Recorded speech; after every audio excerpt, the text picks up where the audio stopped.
Welcome back to the Dirty Shop. I'm going to do a throwback video because my channel basically started by doing metal detecting videos when I was really heavily into the hobby. I still do it quite a bit, but I haven't done a video on the subject in a long time. But today I've got my Goldbug Pro here. I'm at one of my favorite parks, and I wanted to show you how I hunt a park and why this particular park is one of my favorites. And I found over 100 pieces of jewelry in this park, including quite a bit of gold, quite a bit of silver. There's been at least 4 gold rings I pulled out of here, a couple gold chains, so it's been really productive. So I'm going to do an aerial shot here, and you'll see, I'll point out all the spots where I found stuff that I can remember, because it's been a while, and why I think those spots were good, and then I'll explain why this park was such a good place to hunt, and still is. I mean, I'm not even close to hunting this thing out, and I've been here a lot. So here we are with an aerial view of Vinland Park. This is my favorite hunting park in Fresno for jewelry detecting. And I usually park about where that white car is there in the parking lot. And right off the front of the white car there's an area in there where I found a couple of gold earrings and I think a gold pendant off of something, and then a bunch of silver items and other unsundry jewelry and change. To the left-hand side of the car there under the big tree, today I found a ring. It wasn't a particularly high-quality ring, but it was jewelry all the same. Out in the main field, they play a huge amount of sports here in the wintertime especially. They turn the big lights on and they play late into the evening. But out in that main field, I found a couple of men's wedding bands, including one gold one, which was awesome. To the left-hand side of the field, the lower left light there, I found the best item I've ever found metal detecting. It was a large cross pendant, 14K cross pendant with a 10K gold rope chain. It was really nice, and I think I have a picture of that, so I'll put that into the video. Up near the next light, I found a couple pieces of jewelry as well. I think a ring up there as well, a silver one. And then on the north side of the field, I found another very good find. It was a gold chain and a heart pendant. And then another really good find down there near the left side of the tennis courts. There's a gate out of the back of the tennis courts, and I found a Black Hills gold type ring, but it was quite large. And that ring actually, I thought it was a penny when I was digging it up. It was right there at that on my Goldbug Pro, right at the 78 range. And I found numerous other pieces of jewelry in this park, and I've not even gotten close to hunting it out. So I know there's a lot more there. So now we're going to cut back and get on with the hunt. So now we're back in the park, and you can see the items in the areas of this park related to the aerial view. And if you look at these poles over here, and then on the other side of the field, when they do sports here, which they do all the time, a lot of kids sports and other activities here, they pile their gear right around these poles. So I've hunted very extensively around those poles and kind of cleaned them out, but the whole sideline of this field has been fairly productive, and the areas here along the road or along the parking lot where people get in and out of their cars, especially where there's a lot of green grass, where it's still wet, tends to soak up whatever you drop on them. Over to this side, you've got the playing fields, which they split into a couple different sections, and I've found rings and jewelry in those. And then over across the way, turn the camera here, you can see around that pole there, the one that's right through the goalposts, I found a big gold cross and gold chain there and a couple of rings, and that's right within 30 feet of that pole because it's shaded, and it gives a location where people like to drop their gear. They put their gear there, and then they take their gloves on and off and that sort of game. So that's been a very productive location. And so this whole park is just one of those big activity areas, lots of sports, lots of people taking gear on and off, and a lot of people sitting on the sidelines doing things that cause them to lose stuff.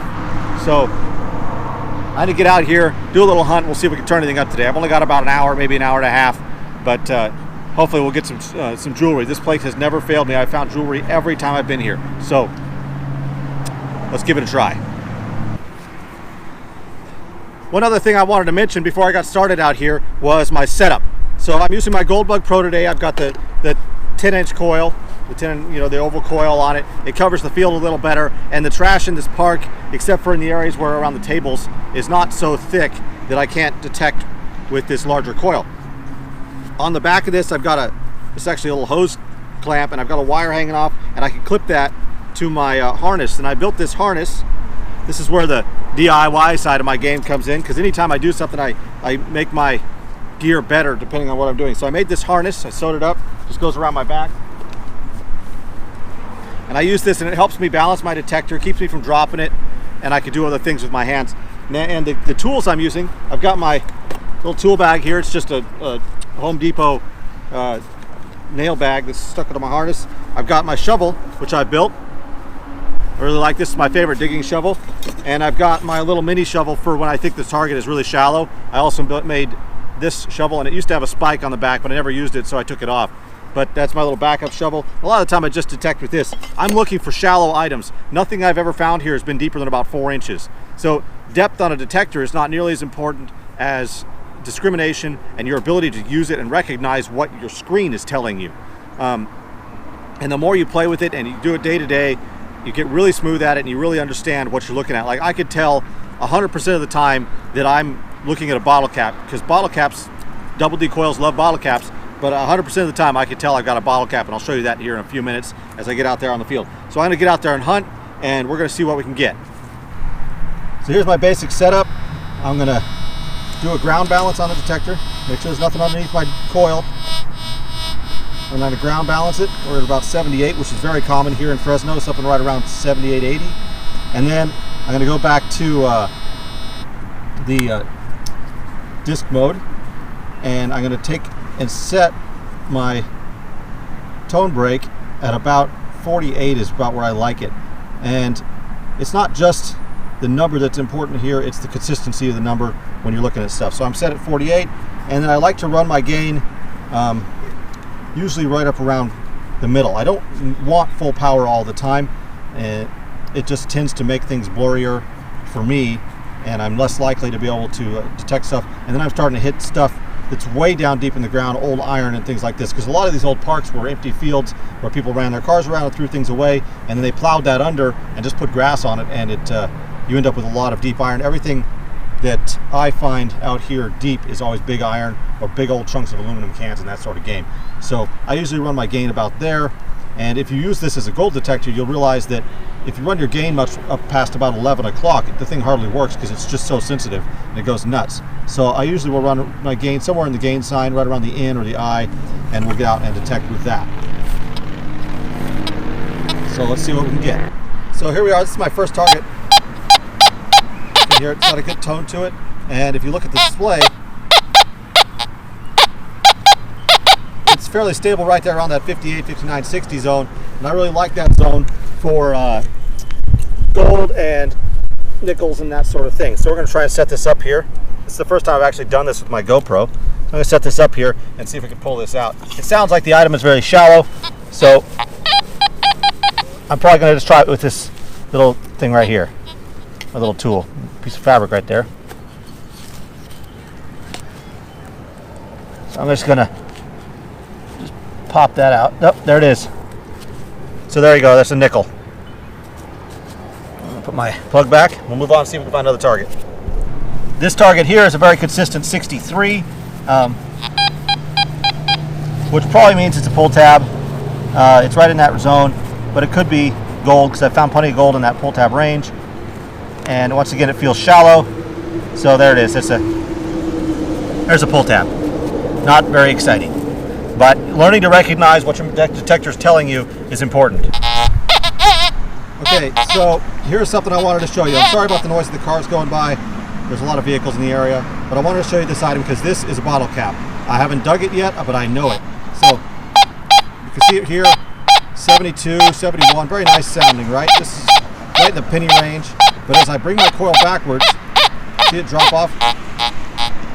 Now I'm on the edge of the range. So as I come back in, low tones, low, low, low, low, and finally it's a high tone. So that's a dead giveaway that this is a piece of iron, a bottle cap, something like that, where the signal drops off to a garbage signal on the end of it, or down to 55, or even into the iron sounds.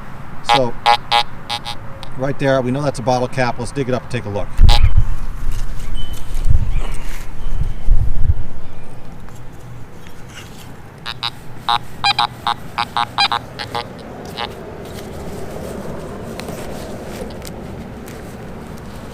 And there it is. So, like I said, I knew it was a bottle cap because of that drop off in tone on the end of the end of the sweep. So keep your ears open for that, and you'll avoid digging all these bottle caps, which there's a ton of them out here in this park. This target here, another shallow target, is a consistent 71 range, 72 to 78. So this is probably a penny. and I can pinpoint very accurately off the tip of my coil, which is nice. And I know that that penny is going to be right in this area, so I'm going to go behind it, pop it out. Hopefully it's not too deep. There it is right there. And I should say it's a zinc penny because that's where they ring up. And there's a zinc penny there.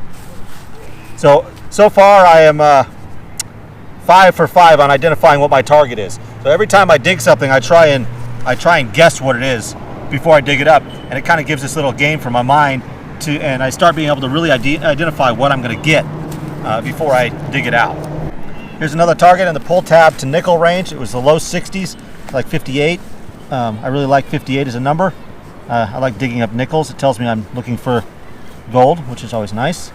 So let's see here.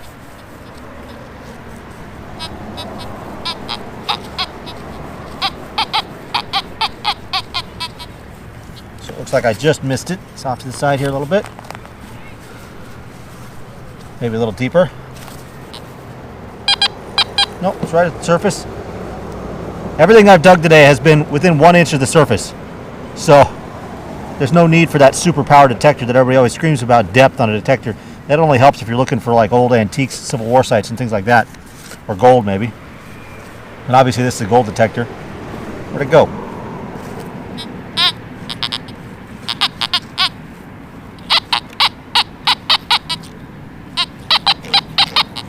Okay, it's an odd one here. What do we got? Where'd you go? This is where a pinpointer would be handy. My pinpointer died on me.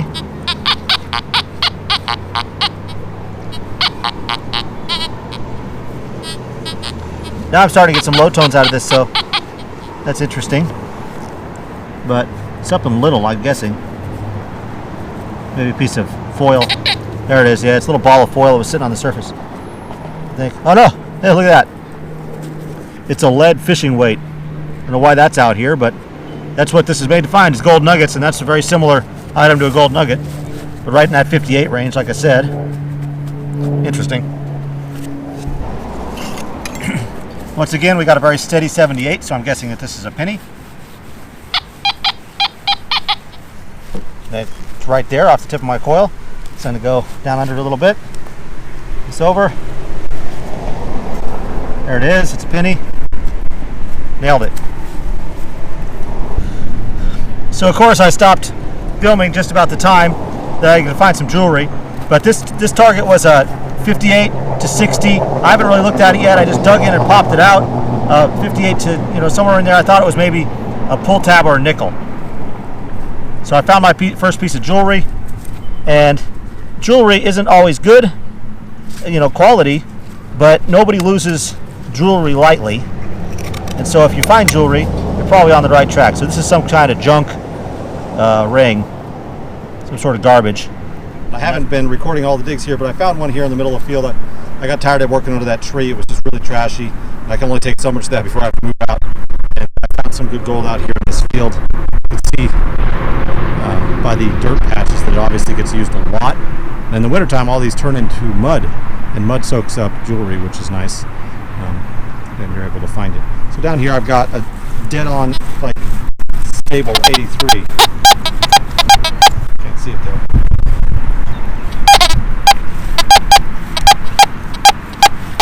That's solid 83 basically, and a solid 83 is a nickel, or a copper penny. This one looks like it's a nickel. Well, it's not a dime. It's a dime. Solid 83 is a dime. And sometimes, like I said, copper penny. Copper pennies tend to be about 82. So here's a quick post-trip cleanup. I found, as usual, a lot of trash, a bunch of junk zinc pennies that I put over in the trash pile. I dig a lot of zinc pennies because the two biggest rings I've ever found were right there in that zinc range, so kind of got to dig them and hope for the best. So I found a lot of nickels, as usual. I love digging nickels, and I found a lot of lead, which was interesting. I got these 5 pieces of lead here, which I don't normally find in a park, but if you're finding lead, that means that nobody else is out here looking for the gold, or at least over that area looking for the gold, because they would dig the lead up because it's right there in the gold range. I did find one junk ring here, so my jewelry streak is not broken, even though it's trash. I found a key, most of a watch, some of a watch, I shouldn't say most. Found some of a watch, and then a bunch of other unsundry chains here. So Not the best hunt I've ever done. I was only out there for about an hour and a half. But this park definitely isn't hunted out. And until the next time, I hope you find some good stuff. Happy hunting.